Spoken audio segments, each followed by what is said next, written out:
Ертегі түлкі ем турна. Түлкі турнаман дос болады, ем оны өзіне қонаққа шақырады.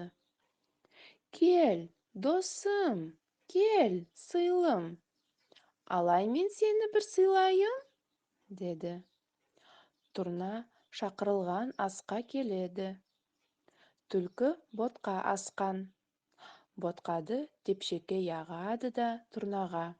Аша, досым, аша, көзім, өзім астым, деп турнады сыйлайды.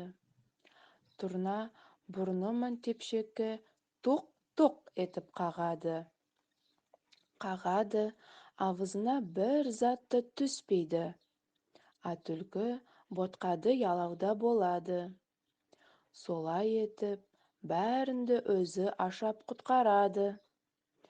Түлкі ботқады ашап құтарған соң, айып етпе, досым, басқа сыйлаған затым жоқ, дейді.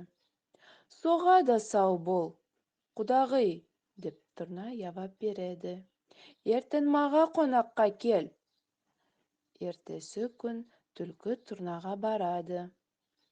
Турна ауызы тар шөлмекке сорпады қойып, әзірлеп, аша, құдағи, аша, сыйлым, сосыннан басқа сыйлағандай затым жоқ, дейді.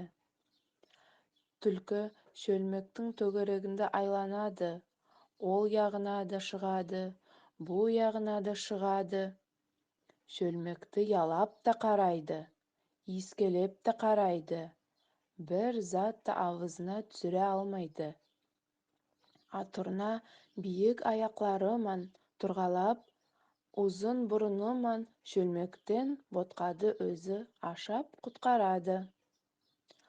Ал, құдағи, айып етпе, басқалай сыйлағандай затым жоқ, дейді турна.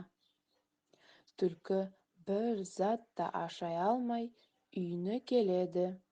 Сонымен олардың арасындағы достық та құтылады.